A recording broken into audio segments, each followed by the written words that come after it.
listening to the Real Deal in podcasting. This is the Pickle Barrel. It is news, views, and a free pickle for the 1 millionth subscriber to our channel. This is very much a beta run, as you can probably tell. I'm not on the best of equipment here. We actually had a microphone left over from our recording days. I used to play bass guitar in a rock group and was planning on using that to jump into some guest appearances here in the next couple of weeks. Naturally, that microphone turned out to be defective, so I'm on the old gaming headset here. It's held together by scotch tape and a prayer. Hopefully, as the show concept is fleshed out a bit, we'll have some better equipment, some nice graphics, maybe a co-host that isn't forcibly taped to a chair in my living room. As it is, we'll hammer this out and see how it goes, but I do want to apologize in advance. If you hear little bursts of static, if you could hear me struggling to get a deep breath with this congestion I've got going on here, I just apologize for my accent too. Sometimes it's a little thick. Nonetheless, looking forward to this. It should be a fun time. I'm a very opinionated person. I love to debate. That was one of my favorite parts of being in college and undergrad school, was sitting in a coffee shop debating topics with professors, many of whom share different views than myself, and that tends to be a problem that I get myself into at cage side seats, having some unusual opinions that go against the grain a little bit. But we'll try to have some fun with it. Good, clean, wholesome family fun for all ages. Only 1 or 2 curse words per episode. That's a Pickle Barrel guarantee. A big thanks to the fine folks at the Shootin' the Breeze podcast, as well as the posters who inhabit the daily and night threads over at the aforementioned cage side seats. They're also the people that you can blame if this video or the ones that come after it wind up causing your ears harm. So please sue them. Don't sue me. We are getting remarkably close to WrestleMania. It's less than 3 weeks away. It'll be 2 weeks this coming Sunday. I will be going. It'll be my first WrestleMania. I was supposed to be going to WrestleMania 24 in Orlando, but the week before the show I was talked out of it. Turned out to be kind of a mistake. It's a long story. I won't rehash it, but this will be my first WrestleMania. I'll be on the Shootin' the Breeze podcast the week after, kind of giving some thoughts on the live event experience. We have a group of friends that are going down. Be going to TakeOver. Very much looking forward to that show as well.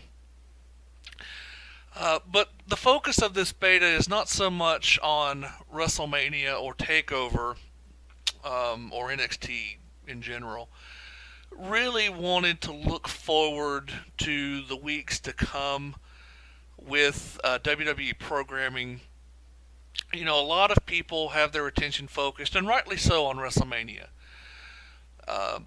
This particular WrestleMania is unique among the last few that they've run, in the sense that for the first time in what feels like 4 or 5 years, we're really getting to a point where long-standing story arcs are coming to a close.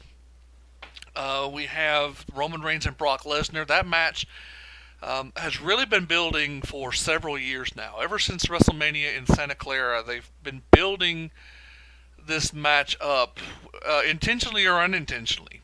It's not that they've been developing this storyline on television, but it's almost become a storyline fueled by backstage news. The perception of Roman Reigns as the guy that Vince McMahon wants to lead the company. The fact that they really, aborted his first run coming out of WrestleMania 31. They had Seth Rollins cash in the Money in the Bank contract. It feels like we've been kind of stuck in a loop in WWE over the last few years, getting back to this point. And a lot of people would debate whether or not they should have just had Roman beat Brock in Santa Clara. That's neither here nor there. Hindsight being 2020, you could argue both cases. But whatever your opinion on Roman Reigns is, whatever your opinion on Brock Lesnar is, that match has been building up for quite a while now. Asuka and Charlotte for the SmackDown Women's Championship. That match, would not say that it's got the history of Roman or Brock, certainly, but it definitely is an important match for both participants, particularly Asuka. We know the streak is a very important topic. Will it end at WrestleMania? Will they save it for Ronda Rousey? When will that match take place? AJ Styles and Shinsuke Nakamura, that match has been a dream match on the minds of a lot of fans for a long time now. Daniel Bryan's return, that also the culmination of years of wishful thinking and hopes and dreams of a lot of fans. That's not yet been confirmed, but it's almost impossible to not see Bryan wrestling with Shane McMahon against Kevin Owens and Sami Zayn in New Orleans. So, I mean, there's a lot of storylines that have been building. On TV or off of TV, John Cena and The Undertaker, that's long been a WrestleMania dream match. And there again, you can argue the merits of whether that match should be taking place now, given The Undertaker's health issues and given the quality of his last few appearances at WrestleMania. But again, the story is there. It's a match that a lot of people do want to see. There's a lot of ambiguity over what we're going to see out of that match. The angle with Triple H and Kurt Angle that's kind of been simmering since last fall got wrapped up in Ronda Rousey's debut. And there again, Ronda Rousey's appearance in WWE going back to Santa Clara. It's weird how those two angles kind of dovetail together. Ronda Rousey and Brock Lesnar and Roman Reigns feud. The last couple of years really have felt like this giant story in a way that's going to be coming to fruition finally in New Orleans. But that's kind of what we want to talk about, is what happens after WrestleMania this year in New Orleans. If you believe Dave Meltzer, it would appear that some plans are in place for WrestleMania 35. And there's nothing wrong with that necessarily. It's good to have plans long term. If there was ever a knock on WWE, it would be that in the past they've had a real problem with hot-shotting angles and being rather short-sighted in how they book. But the problem that they've run into, and it's been especially endemic to their main event scene in the past year, when you plan ahead a year out, you are really hemming yourself into a corner. You're kind of trapping yourself in what you can do creatively. And for those who don't know, the rumor is that Asuka and Ronda Rousey will be wrestling at WrestleMania 35 in New Jersey. The idea behind that match would be two undefeated competitors, particularly Asuka and her streak, and I would assume the SmackDown Women's title as well, would be on the line against Ronda Rousey. That's a match that a lot of people want to see. But it's also a match that carries inherent risk. And I don't believe you have to look very far to see what those risks are. If Asuka remains a tweener or goes heel, that can be problematic when booking feuds to get you to the finish line, which would be Ronda Rousey at WrestleMania. You have a heel champion, you have to build up contenders that the fans want to get behind to see win. But if you know ahead of time that they're not going to win, if Asuka's going to remain undefeated, that could really piss a lot of people off. And of course, too, if you are building to Ronda Rousey, you have to make sure that her face turn works. Otherwise, you're going to have a Roman Reigns situation where there's a significant backlash to the hand-picked challenger to Asuka. If the fans would rather see someone else, don't know who that someone else would be at this point, maybe Becky Lynch, maybe one of the other horsewomen, depending on how trades shake out between Raw and SmackDown, you run the risk of having a very toxic environment. And Asuka and Ronda Rousey, on paper, does not deserve a toxic environment. That is the kind of match that you could really do a lot with. That has a lot of marketability. behind it. Asuka has done exceptionally well in WWE. She is one of the most respected women in the locker room. She has a growing following among the fan base. We know that she's talented. We know that she can carry herself well in the ring. She acquits herself very well. Ronda Rousey is an unknown quantity, but we cannot discount the star power that she brings. She was one of the biggest stars in UFC history. And despite UFC's recent fall off, I don't think that you would find too many people willing to argue the UFC is still a bigger deal in 2018 than the WWE. So, you take Ronda Rousey, you take Asuka, you take all of the intangibles behind a feud between the two. That could be money for WWE. And you have to really be careful how you build to that.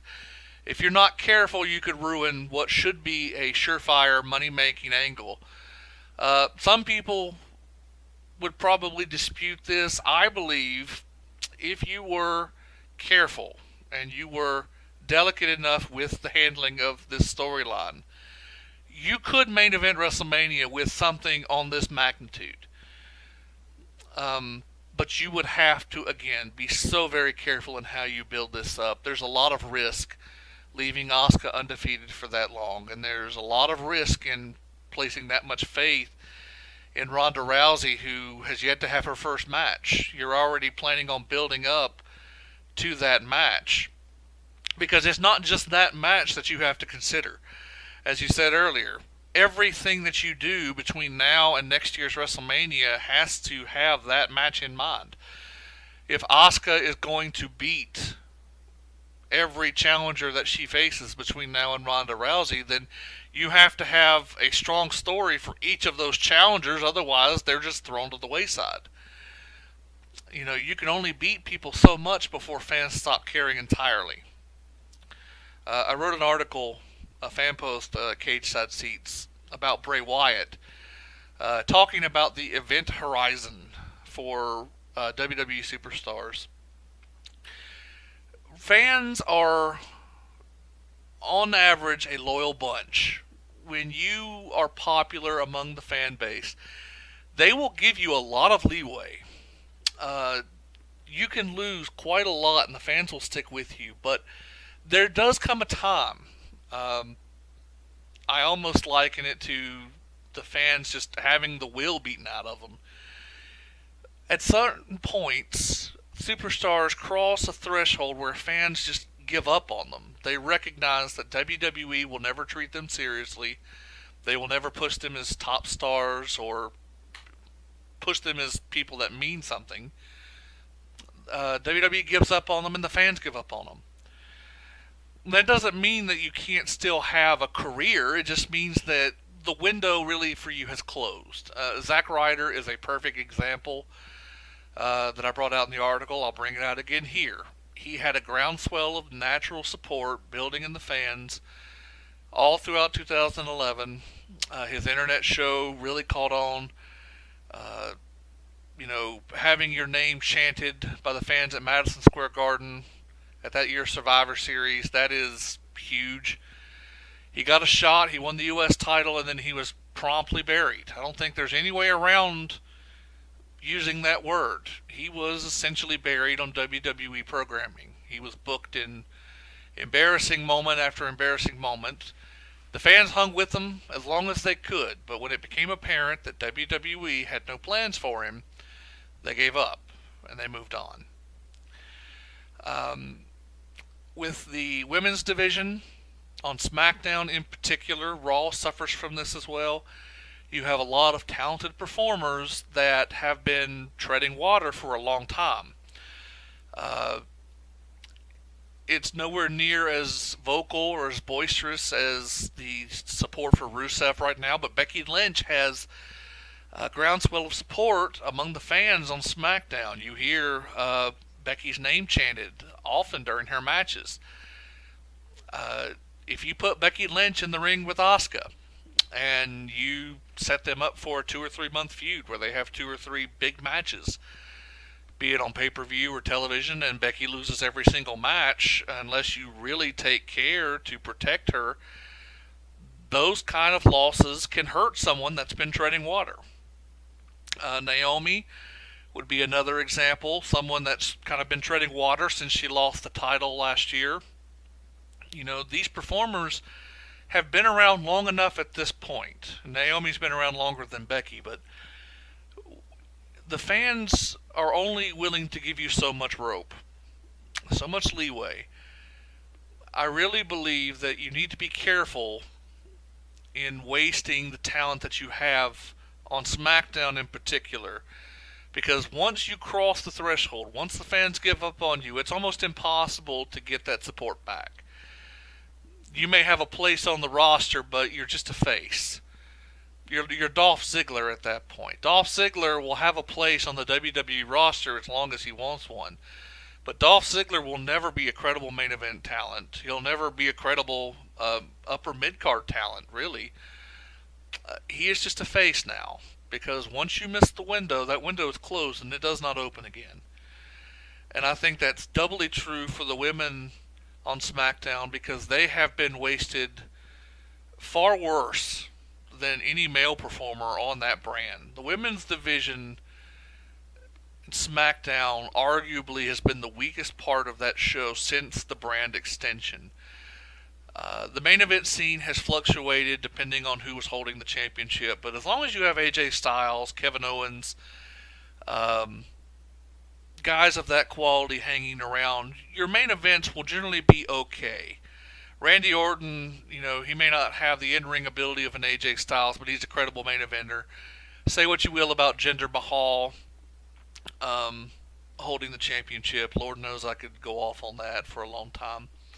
Main event scene has been fluctuating, but for the most part, it's been solid. The tag team division has had its up and downs, but really that's also been a strong suit for the show, particularly now with the Usos. They're doing some of the best work of any tag team on the main roster in the last 5 or 6 years. The New Day continues to be a presence there.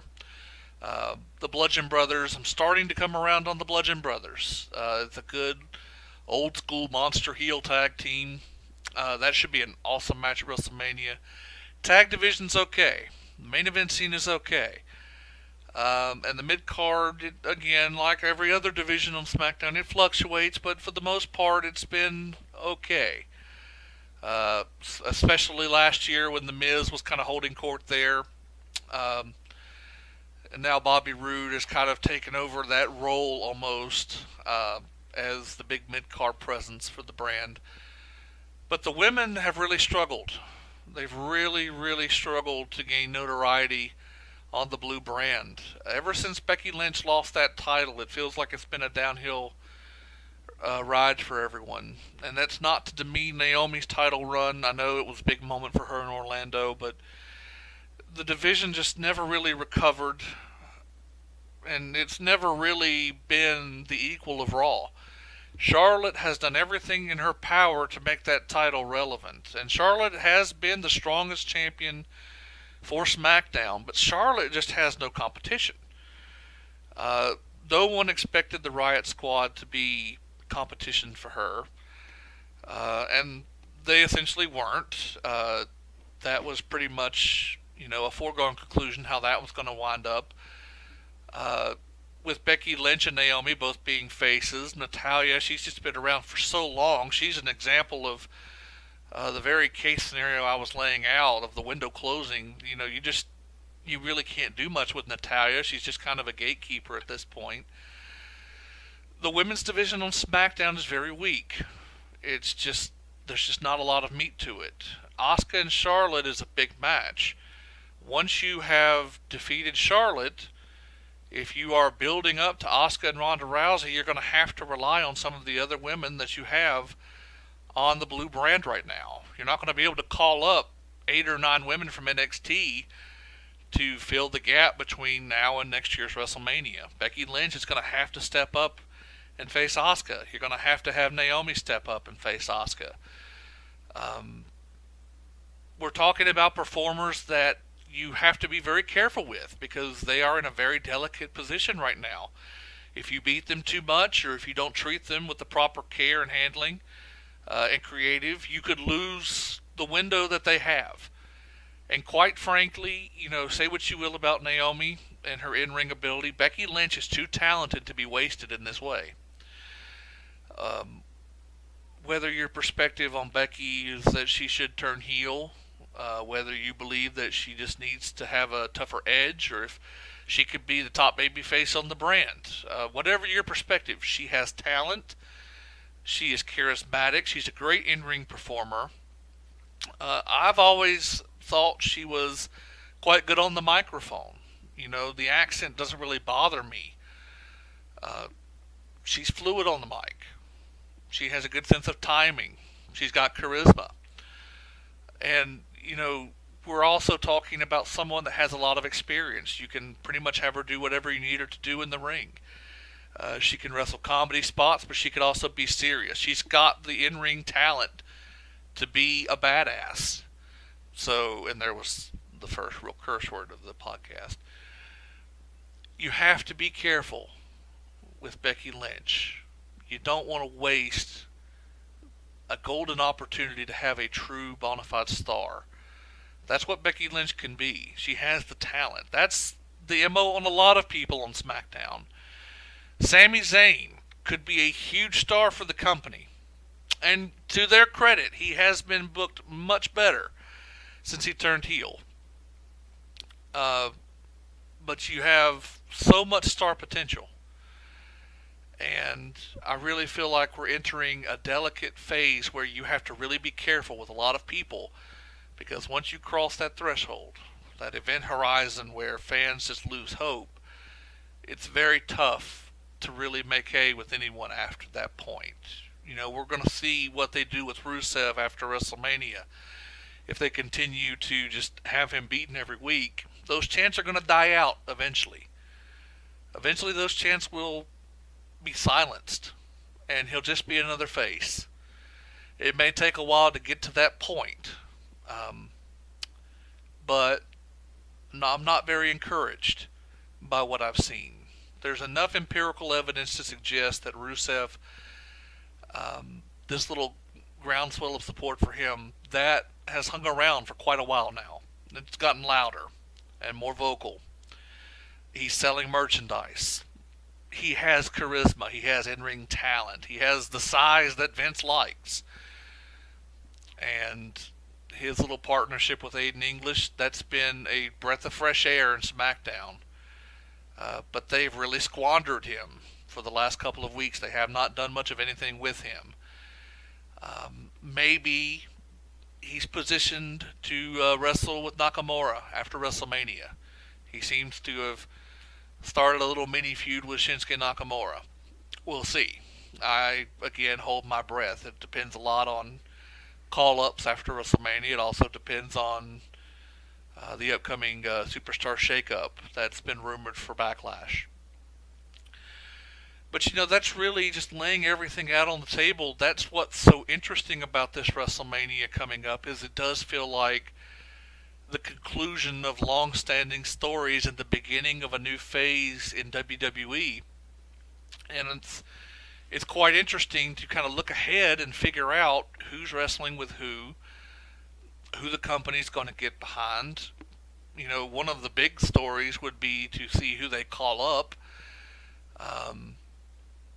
It would seem that Johnny Gargano could be a call-up.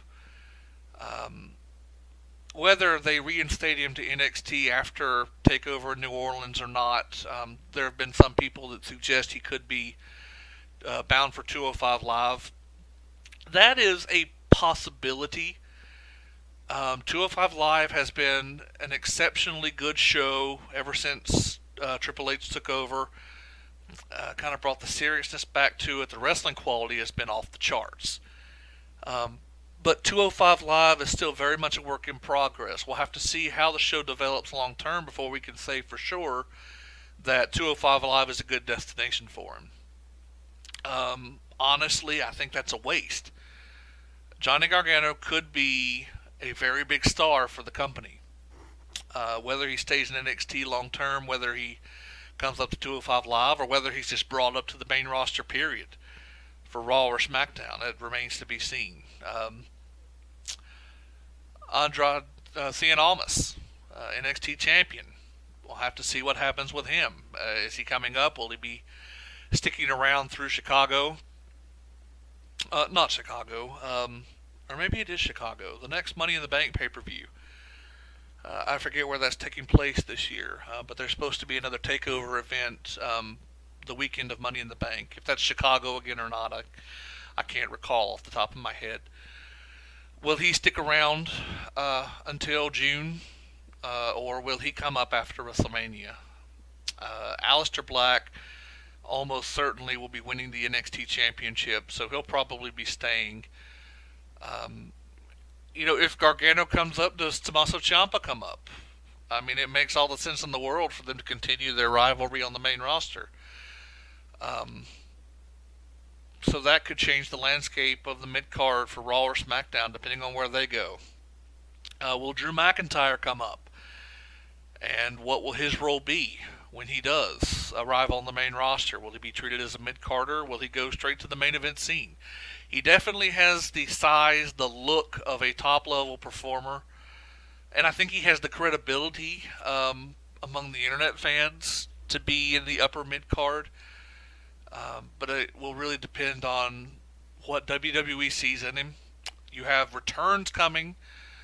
Big Cass is on his way back. He'll be back shortly. Samoa Joe is on his way back. He should be back post-WrestleMania as well. You got to figure they'll be slotted in somewhere. I think the rumor is right now Joe could be Roman Reigns' first challenger for the Universal Championship. So it'll be interesting to see how that develops. You also have performers on the roster that are very, very popular right now. Braun Strowman will probably walk out of WrestleMania as a tag team champion. Whether or not it's with a partner or not, we'll see. But he's had a huge year. Braun Strowman probably would be my vote getter for Superstar of the Year between the WrestleMania in Orlando and New Orleans. He's just been phenomenal. It's spectacle. He's bringing back spectacle to the WWE. It's something that WWE hasn't had in a long time. He's basically a comic book character come to life, and so you have to figure he's factored in favorably in a prominent spot. Seth Rollins, Finn Balor, you have to figure they're figured in prominently. Two of the more popular superstars on Raw. Rollins in particular, I think, could benefit from a move to SmackDown. That could shake things up for the Blue Brand. We need to see what happens with Nakamura and AJ. Nakamura probably wins the title, if I had to take a guess. That would be my guess, my prediction for the WWE Championship match. Where does that leave AJ? Does he move to Raw? Does he turn heel? Could we see AJ join up with Gallows and Anderson and Finn? I've pitched that idea at Cage Side Seats a number of times, forming a stable for those four. That could be an interesting direction to go. It just feels like there's a blank slate laid out this year once we get past WrestleMania. You just have to be careful if you're WWE. You have one of the most talented rosters you've ever had. It could very well be the most talented in terms of in-ring ability. When you just look at the name power, the star power on this roster, the name value of people who have made their name for themselves in Japan or on the independent scene in Britain or here in the United States, from WWE down to NXT, it's just an incredible assortment of talent. And that's really been kind of a hallmark of the company over the last few years. The base level of in-ring quality that you get on average has gone up tremendously. It used to be that you would have 2 or 3 good matches, if you were lucky, back in the Attitude Era, and then a bunch of crap. It was entertaining. The characters were fun. It was very much a product of its time, but wrestling quality has not always been the hallmark of WWE programming. Anyone that was around 2002 to 2003 can attest to that. Try and sit through some of those Raw shows when Triple H was still trying to get back fully from his first quad tear. Wrestling quality was not exactly a high point of WWE programming. So this phenomenon of having some of the world's best performers competing in the WWE, that's still a new experience for a lot of old-time fans. The quality of the show, purely from an in-ring perspective, has probably never been higher. I mean, we've had, 3 months worth of NXT and WWE shows, and we already have a handful of Match of the Year contenders. Johnny Gargano and Andrade Cien Almas from Philadelphia. Just an incredible match, perhaps the best match in NXT history. The Elimination Chamber match was very good. Asuka has had a number of television matches with Sasha Banks and Bayley that have just been astounding. And I'm sure, there's a couple others that are escaping me off the top of my head, but, we are lined up for what should be an incredible WrestleMania. It should be just incredible. There's no other way to look at that card on paper and say, this card could be one of the best on paper that they've had for a WrestleMania in a long time. So the in-ring quality is there. The in-ring talent, they have it. They'll get some people back from injury. They'll make some call-ups. Hopefully they'll position some people for success. I'd be very interested to see what happens with The Miz when he returns from his expected vacation after WrestleMania. Will he continue his upward mobility? He could be a Money in the Bank briefcase contender on the men's side. Want to see what they do with Ronda Rousey. Bobby Lashley, rumored to be coming in. Can't recall if he's actually signed his contract yet or not, but there's another name that you have to factor in. You have a lot of options. The in-ring talent is there. But you have to really handle this roster with care. Because with as much talent as you have, one thing that this roster does lack is mainstream appeal. Star power on this roster is not very strong right now. And if you need any evidence of that, at last check, Roman Reigns, who is supposed to be the face of the company, is not doing much in the way of publicity leading up to WrestleMania. They have other people handling the talk show circuit for them that week in New Orleans. John Cena is slowing down. He's going to be gone after WrestleMania. The days of John Cena as a full-time performer are coming to an end. So you're losing that star power. The Undertaker, he only shows up once a year now, and you never know what year could be his last year. So that's another star that you're losing in the near future. You get Daniel Bryan back, that's big. But the WWE really has to start building up some people, not just as credible main eventers. They have plenty of credible main eventers. You need star power. You need people that casual fans will sit up and take notice of. And I don't know that they have that on the roster right now. Roman Reigns is a very good professional wrestler. He is a true main event talent. You look at his track record in the main event scene, he has put on some amazing matches. So whenever someone argues that Roman Reigns shouldn't be a main eventer, they don't know what they're talking about, quite frankly. But there is a difference between being a main event player and being a mainstream star. Roman Reigns is not a mainstream star right now. Samoa Joe, Finn Balor, Seth Rollins, Dean Ambrose, they are not mainstream stars. They are WWE stars. And WWE needs mainstream stars. You're not going to grow the fan base solely on WWE stars. That's something that a lot of people just don't understand. In order to see growth, sustained, long-term, healthy growth in the company, you have to have stars that transcend the business. It's the way it's always worked. It's the way it's always going to work. You can have a lot of talented people wrestling for the WWE Championship. We saw it in the 90s. Bret Hart, Shawn Michaels, two of the best in-ring performers of all time. But that was also one of the lowest points in the history of the company from a business perspective. There was no mainstream appeal in the company at that time. The WWE has done a great job through their PR department in kind of getting their name out there. But the brand is what's out there. It's not the superstars that are out there. You don't have that singular star that is appearing on all the late night talk shows or getting all of the headlines in the media. It's all about the brand, and I think part of that is by design. But as long as you lack that true transcendent superstar, you are not going to see sustained growth. And WWE is entering a period, especially with their television rights negotiations coming up. You need that transcendent star. Maybe they believe Ronda Rousey could be the star. I don't know that she can. She's got as good a shot as any because she hasn't been misused like so many have. But if you don't have that one single star, and preferably multiple stars, but you have to have at least one.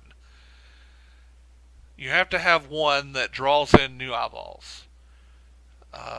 Roman Reigns isn't that guy. At least not yet. Maybe he gets there. I don't know. He's a main event player, but he's not the guy. I don't know that the guy exists on the roster right now. And that could be a topic of conversation for another show, of whether or not that person exists. I tend to believe that he does. And he's wrestling in New Japan right now. Some people disagree, but again, WWE is entering a very interesting period coming up where it feels like they have a fresh slate. They can do a lot of different things. They have a lot of ingredients in the cupboard. They wanted to put together a 5-course, 3 Michelin star quality meal. They have the capacity to do that. But it's not just about the in-ring talent's ability to put on great matches. You have to have great stories too. And that's something that WWE has struggled to do. You have to have great stories and great characters to go along with great matches. You could say it's misuse of the roster. That's absolutely true. I think it's a fair criticism of WWE. And it goes back to what we were talking about with the women and being very careful of misusing people like Becky Lynch, who don't really need to be taking any more losses than she already has. You have only a finite number of chances to win over people before they quit caring. And I think post-WrestleMania this year is going to be one of the most interesting time periods we've seen in a long time, just judging by, all of the things going on backstage. Looking about the continued transition from Vince McMahon to Triple H and how that'll speed up after WrestleMania, if it does speed up, when Vince gets into XFL business. Looking at television rights and whether or not the company will move. Still rumors floating around about Fox maybe buying the whole company, and I don't believe that we can discount those out of hand. It seems improbable. The fact that these rumors have persisted for this long, kind of lingering under the surface, that to me speaks volumes. Just knowing what I know about the business side of things, some of my personal background kind of in that corporate environment, that to me is a very interesting story that I think a lot of people have hinted around but haven't really dived into. And I think that'll be something to watch, especially in the months after WrestleMania. We need to see where they're going to go with Roman Reigns and Ronda Rousey. See where they're going to go with the WWE Championship. Is Shinsuke Nakamura a long-term champion for them? Do they have someone in mind to take the title off of him? It could be a WrestleMania to SummerSlam run for Nakamura. It could be even shorter than that. We'll just have to wait and see. but it's one of the most interesting periods I can recall for WWE coming up. But WWE has to get it right because the landscape is changing. And it's changing a lot faster than I think people realize. WWE has felt like it's been in a holding pattern for a long time. And it's time for them to kind of shake it all off and get moving again. I believe it was something to the tune of almost 40 to 45% of their television audience has disappeared in the last 4 years. Think about that. They were averaging over 4 million viewers on Monday nights less than 4 years ago. Now they're averaging 2.5 to 3.5 million. So anywhere from 25 to 40% of your audience on a given week gone from 4 years prior. That says a lot. It kind of reflects that whole nature of WWE being in a cycle, just kind of spinning in motion, spinning your wheels in place. We'll see what happens. I think that you could see some very interesting developments kind of break out over the next couple of weeks.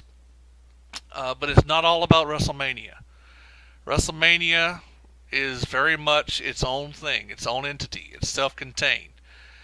It's going to make a lot of money for the company. It's going to be a big deal. It's going to be a great show, I think. It's going to be a long one. Not looking forward to sitting there for 82 hours or however long it's going to be. But it's going to be a memorable show. It's going to be a big show. It's going to be a fun show, I think.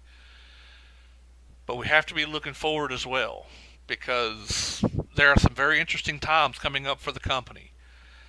And quite frankly, if WWE fails to get it right, they could be in some real trouble.